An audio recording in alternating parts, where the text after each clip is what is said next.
नमस्कार प्यारे मित्रों, मैं महाप्रसाद अवस्थी महाआनंदम यूट्यूब चैनल पर आप सभी लोगों का हार्दिक स्वागत करता हूं।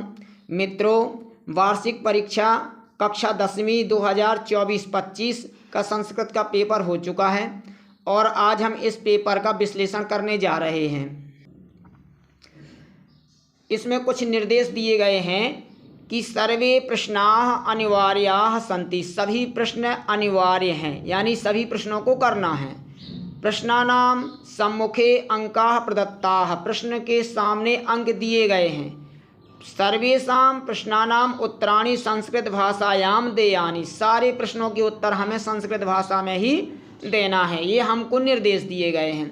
अब देखते हैं प्रश्न क्रमांक 1। तो प्रश्न क्रमांक 1 जो है 6 भागों में बटा हुआ है। एक पदेन उत्तरम लिखा, तो एक पद में उत्तर इनके लिखना है। जैसे गुणी किम वेत्ति, तो किम की जगह केवल गुणम भ लिखना था, गुणी गुणम वेत्ति, ये एक वाक्य में हो गया। हमको करना था केवल गुणम भर लिखना था। अब वसंतस्य गुणम कह जानाति, वसंत का गुण कौन जानता है, तो वसंतस्य गुणम पिकह जानाति, इसमें केवल पिकह लिखना था। पशुना अपि कीदृशा गृह्यते, यानी पशु भी क्या ग्रहण कर लेते हैं, तो है पशुना अपि उदीरतोर्था गृह्यते, यानी पशु जो है हमारे अंदर की बात क्या है, हमारे अंदर क्या है उनके प्रति यह वो समझ लेते हैं। इसमें केवल उदीरतोर्था लिखना था।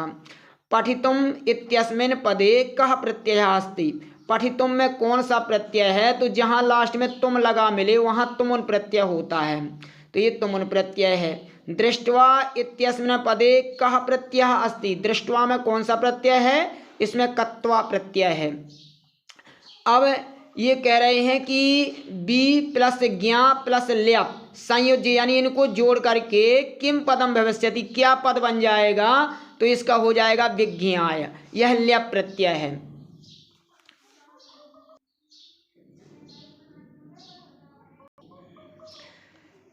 उचितम विकल्पम चित्वा लिखा, तो अब उचित विकल्प चुन करके हमें लिखना है। ये दूसरा क्वेश्चन है, तो है कि विद्यालयः इत्यस्मिन् पदे वचनम अस्ति, विद्यालय में कौन सा वचन है, तो एक वचनम, इसमें एक वचन है। अब आते हैं दूसरे में, तो छात्रा इत्यस्मिन् पदे विभक्ति अस्ति, छात्रा में कौन सी विभक्ति है, तो छात्रा में प्रथमा विभक्ति है। अब है ये ग्रामस्य इत्यस्मिन् योगे विभक्ति अस्ति, ग्राम के योग में ग्रामस्य में कौन सी विभक्ति है, तो इसमें आपकी षष्ठी विभक्ति है। बालकम इत्यस्मिन् पदे विभक्ति अस्ति, बालकम में कौन सी विभक्ति है, तो इसमें द्वितीय विभक्ति है। अधोलिखितेषु शब्देषु अव्ययम पदम अस्ति, नीचे लिखे शब्दों में अव्यय कौन है, तो ग्रामः रमा बालकम, यह अव्यय नहीं है, ये हमारा सर्वत्र अव्यय हो गया। अब है छात्रः स्वः विद्यालयं गमिष्यति, अस्मिन् वाक्ये अव्ययम पदम अस्ति, इस वाक्य में अव्यय पद ढूंढना है, तो इसमें स्वः अव्यय है। अब प्रश्न क्रमांक 3 देखते हैं। प्रदत्तैः शब्दैः रिक्त स्थानानि पूर्यत, जो है नीचे दिए गए शब्दों में रिक्त स्थानों की पूर्ति करना है। तो जैसे पठति पदे लकारः अस्ति, लट लकार की लट लकार, तो पठति में आपका लट लकार है। और अभवन पदे वचनम, तो अभवन में हमारा बहुवचन है। और पश्यतु पदे धातु अस्ति, पश्यतु में कौन सी धातु है, तो दृश धातु है इसमें। और भविष्यति पदे लकारः अस्ति, भविष्यति में कौन सी लकार है, तो इसमें लट लकार है। और आचार्यः पदे उपसर्गः अस्ति, आचार्य में कौन सा उपसर्ग है, तो इसमें आ उपसर्ग है। और ये उपस्थितः पदे उपसर्गः अस्ति, उपस्थितः में कौन सा उपसर्ग है, तो इसमें उप उपसर्ग है। प्रश्न क्रमांक 4 देख लें। युग्म मेलनम कुरुतो, हमें जो है सही जोड़ी का मिलान करना है। तो देखिए यथाशक्ति में कौन सा है, तो ये यथाशक्ति में अव्ययी भाव समास है, तो हमने जस्ट उसके सामने लिख देंगे यथाशक्ति अव्ययी भावः।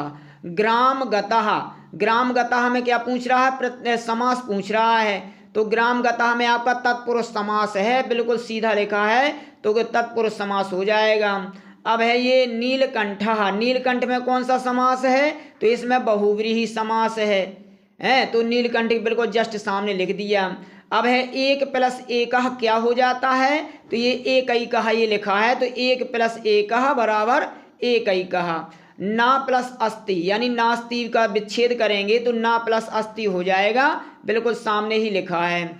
और पितुर्ग्रहम, इसमें जो है हमें क्या करना है, विच्छेद करना है। तो पितुर्ग्रहम में विसर्ग संधि है, देखिए लगा पितुः प्लस ग्रहम बराबर पितुः ग्रहम पितुर्ग्रहम, ये हमने इसके सामने लिख दिया। तो लिखने का तरीका है कि उनके जस्ट सामने लिख दें इस प्रकार से। यथाशक्ति का अव्ययीभाव, ग्रामगतः का तत्पुरुष समास, नीलकंठः का बहुव्रीहि समास, 1 का 1 + 1 नास्ति ना प्लस अस्ति, और पितुर्ग्रहम पितुः गृहम, इस प्रकार से। अब आते हैं प्रश्न क्रमांक 5 में। तो प्रश्न क्रमांक 5 में है शुद्ध वाक्यानाम समक्षम आम, अशुद्ध वाक्यानाम समक्षम ना इति लिखा। तो शुद्ध वाक्य के सामने हमें आम लिखना है और अशुद्ध वाक्य के सामने ना लिखना है। तो जैसे क्रुद्धा कृषिवलः इत्यस्मिन् पदयोः विशेष्य पदम कृषिवलः अस्ति, हाँ है, क्योंकि क्रोध जो कि जैसे क्रोध होना, प्रसन्न होना, यह सब मनुष्य के विशेषण है, यानी गुण हैं, और ये जो है वास्तविक है। तो विशेष को ही हम वास्तविक बोलते हैं, तो उपमेय अर्थात। तो ये कृषिवला हमारा विशेष हो गया, आम सही है। अब है कश्चित् कृषकः इत्यस्मिन् पदयोः विशेषणम पदम कृषकः अस्ति, तो ये है विशेषण नहीं, ये तो विशेष है, ये गलत हो जाएगा, ना है। अब है प्रथमः इत्यस्य विलोम पदम द्वितीयः अस्ति, नहीं ये भी नहीं है, प्रथमा का अंतिमः होता है, ये भी गलत हो जाएगा। अब है बेला इत्यस्य विलोम पदम अबेला इत्यस्य विलोम पदम बेला अस्ति, हाँ ये सही है, आम हो गया। और वनम इत्यस्य पदस्य पर्याय पदम ग्रामम अस्ति, नहीं ये गलत है, ये ना हो गया। और आम्रम इत्यस्य पदस्य पर्याय पदम रसालम अस्ति, हाँ ये सही है, हमने आम लिख दिया। तो पहले का आम है, दूसरे का ना, तीसरे का ना, और चौथे का आम, पांचवें का ना, और छठवें का आम, ये हमारे उत्तर हो गए।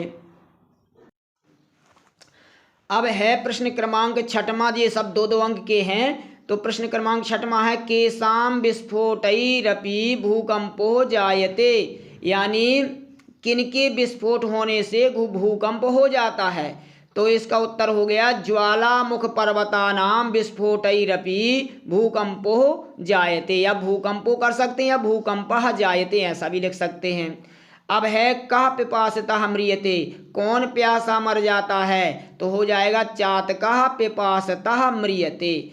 अब ये प्रश्न क्रमांक 7वां है लोके महतो भयात् कः मुच्यते, संसार में महान भय से कौन दूर रहता है, तो लोके महतो भयात् बुद्धिमान मुच्यते। अब इसका अथवा वाला है कि रामस्य कुशलवयोः कंठाश्लेषः, रामाय कुशलवयोः कंठाश्लेषस्य स्पर्शम कीदृशः आसीत्, यानी राम के लिए कुश और लव का हृदय में लगाना, यानी उनको स्पर्श करना कैसा था, तो हो जाएगा रामाय लव कुशयोः कंठाश्लेषस्य स्पर्शः हृदयग्राही आसीत्, हृदय को छूने वाला था, ये हो जाएगा। अब है 8वां कि मातुः अधिका कृपा कस्मिन् भवति, माँ जो है माँ की सबसे ज़्यादा कृपा किस पर होती है, तो मातुः अधिका कृपा दुर्बले सुते भवति, यानी माता की अधिक कृपा जो है दुर्बल पुत्र पर होती है। अब ये 9 इसका अथवा वाला है केन समः बंधु नास्ति, तो उद्यम समः बंधु नास्ति। अब 9वां है काक चेष्टः विद्यार्थी कीदृशः छात्रः मन्यते, तो काक चेष्टः विद्यार्थी आदर्श छात्रः मन्यते, इसका उत्तर ये हो जाएगा। अब 9वें का जो है अथवा वाला उत्तर है वनराजः कैः दुरावस्थां प्राप्तः, यानी वनराज किनके द्वारा दुरावस्थां को प्राप्त हुआ, तो वनराजः तुच्छ जीवैः दुरावस्थां प्राप्तः। अब यह है 10वां पिता पुत्राय बाल्ये विद्याधनम यच्छ, पिता पुत्राय बाल्ये किम इच्छति, तो उत्तर हो जाएगा पिता पुत्राय बाल्ये विद्याधनम यच्छति। निर्धनः जनः कथम वित्तम उपार्जितवान, तो इसका उत्तर हो जाएगा निर्धनः जनः भूरि परिश्रमस्य, यानी कठोर परिश्रम से वित्तम उपार्जितवान, धन उपार्जित किया। यानी निर्धन मनुष्य ने कठोर परिश्रम करके जो है धन को उपार्जित किया। अब हमारा 11वां प्रश्न पूछ रहा है, प्रश्न पत्रे समागतान श्लोकान विहाय स्वपाठ पुस्तकस्य एकम सुभाषितम श्लोक लिखत। हमें एक जो है जो इस आपके प्रश्न पत्र में नहीं आया है उनको छोड़ करके एक प्रश्न जो है हमें प्रश्न पत्र एक श्लोक सुभाषित श्लोक लिखना है। ये 2 अंक का था। अब आते हैं 12वें में, अधोलिखितेषु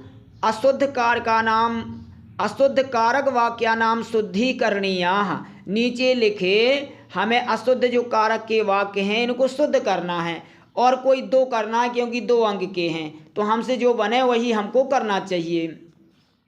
तो जैसे मोहिनः दुग्धेन पिबति, अब ये यहाँ गलत है, कारक कहाँ यहाँ है, तो मोहन दूध को पीता है तो इसमें द्वितीय लगाना था तो बन जाता मोहिनः दुग्धम पिबति। अब ये है नगरस्य परितः मार्गाः सन्ति, नगर के चारों ओर मार्ग हैं। तो यहाँ जो है परितः योग्य हमेशा द्वितीय विभक्ति लगती है, तो यहाँ गलत हो गया ये, तो यहाँ हो जाएगा नगरम परितः मार्गाः सन्ति, इस प्रकार से हो जाएगा। अब चौथा है श्री गणेशम नमः, तो नमः योगी चतुर्थी विभक्ति का हम प्रयोग करते हैं। यहाँ गणेशम लिखा है तो यहाँ गणेशाय कर देंगे तो हो जाएगा श्री गणेशाय नमः। अब आते हैं 13वें में, रिक्त स्थानानि पूर्यत, यानी रिक्त स्थानों की पूर्ति करना है हमें। कोपी चत्वारि, कोई 4 करना है और ये जो है जब 4 करेंगे तो 2 अंक मिलेंगे। इदानीं वायुमंडलम प्रदूषितम अस्ति, तो भ्रसम की कृषम, तो ये भ्रसम सही हो जाएगा। इदम वायुमंडलम भ्रसम दूषितम प्रदूषितम अस्ति। अब बकः आविचलः इव तिष्ठति, तो चलः की स्थित प्रज्ञा, तो ये स्थित प्रज्ञा लिख देंगे तो हो जाएगा वकः अविचलः स्थित प्रज्ञा इव तिष्ठति। यत्र हरितमा तत्र शुचि पर्यावरणम, जहाँ हरियाली रहती है वहाँ पवित्र पर्यावरण रहता है, यहाँ जो हमें तत्र लिखना है। अब है करीचा सिंहस्य बलम न मूषकः, तो वायसा और मूषका 2 शब्द हैं तो इसमें मूषका लिख देना है। करीचा सिंहस्य बलम न मूषकः, यानी हाथी का में कितना बल है यह शेर ही जान सकता है, चूहा नहीं। सर्वेषामेव महत्वं विद्यते यथा समयम, यानी सभी लोगों का यथा समय महत्व होता है, इसमें यथा लिखना था। अब आते हैं प्रश्न क्रमांक 14 में, अधोलिखितानि वाक्यानि घटनाक्रमानुसारेण लिखत, और नीचे लिखे वाक्यों का हमें इस कहानी को घटना के अनुसार क्रम से लिखना है। तो पहले है तत्र राजसिंहः नाम राजपुत्रः वसति स्म, वहाँ, और दूसरा है अस्ति देवलाख्यो ग्रामः सा एकम व्याघ्रम ददर्श बुद्धिमती पुत्र द्वयोपेता पितुर्गृहं प्रति चलिता। तो सबसे पहले कहानी प्रारंभ होती है कि अस्ति देवलाख्यो ग्रामः, यानी कोई देवला नाम का ग्राम था। और दूसरा हो जाएगा तत्र राजसिंहः नाम राजपुत्रः वसति स्म, तो हम दूसरे में लिख देंगे तत्र राजसिंहः नाम राजपुत्रः वसति स्म। तीसरे में बुद्धिमती पुत्र द्वयोपेता पितुर्गृहं प्रति चलिता, और चौथे में लिख देंगे सा एकम व्याघ्रम ददर्श, उसने एक बाघ को रास्ते में देखा।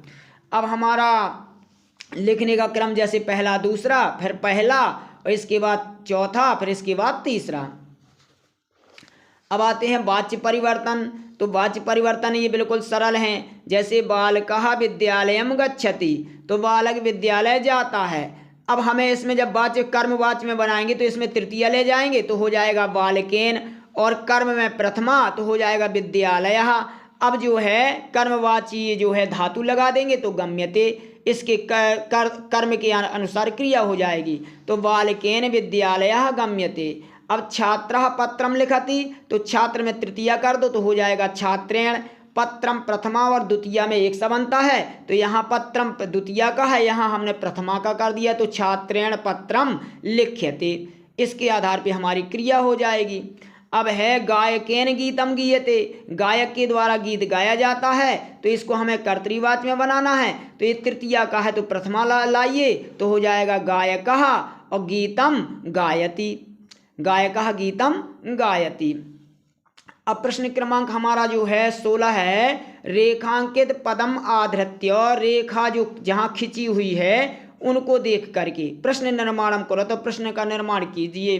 तो ये है जैसे सुराधिपः ताम अपृच्छत, तो यहाँ प्रथमा विभक्ति है ना, तो किम शब्द की हम प्रथमा विभक्ति लगा देंगे। है ये पुरलिंग का, तो पुरलिंग का लगाएंगे, तो हो जाएगा कह ताम अपृच्छत, यानी किसने उनसे पूछा। अब है सर्वे प्रकृति मातरम प्रणमंती, सभी प्रकृति माता को प्रणाम करते हैं। तो ये प्रकृति शब्द स्त्रीलिंग है, तो हम जो है किम शब्द की स्त्रीलिंग लगा देंगे। इसमें द्वितीय विभक्ति लगी है तो द्वितीय विभक्ति लगाना है, तो हो जाएगा सर्वे काम प्रणमंती। अब है बुद्धिमती चपेटया, इसमें तृतीय विभक्ति स्त्रीलिंग की है, तो हम किम शब्द की तृतीय विभक्ति स्त्रीलिंग में एक वचन वाला ढूंढेंगे, तो हो जाएगा बुद्धिमती कया पुत्रौ प्रहतवती, बुद्धिमती ने किसके द्वारा पुत्रों को मारा, ये हो गया। अब आते हैं 17वां, अधोलिखितानि वाक्यानि कह कम प्रति कथयति, नीचे लिखे वाक्यों में कौन किससे कह रहा है।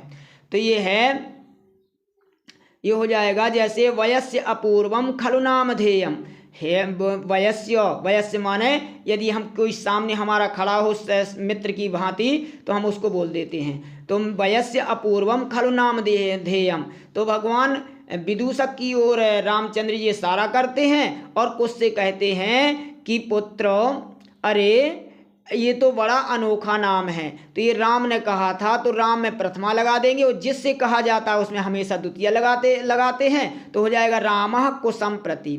अब है अरे अरे किम जलपसी, अरे अरे क्या बोलती जा रही हो, ये कहा था कौआ ने। सौहार्द प्रकृति शोभा नामक पाठ से लिया गया है, तो ये कौआ ने कहा था, तो कौआ में लगा देंगे हम प्रथमा। तो का कहा, किससे कहा, कोयल से, तो उसमें लगा देंगे द्वितीय, तो पिकम प्रति। अब आते हैं नृत्यातिरिक्तम का तो विशेषता, नचने के अलावा और क्या तुम्हारी विशेषता है, तो ये कौआ ने कहा है, तो कौआ में लगा दो प्रथमा, हो जाएगा का कहा, किससे कहा, मोर से, तो उसमें लगा दीजिए द्वितीय, तो हो जाएगा मयूरम प्रति।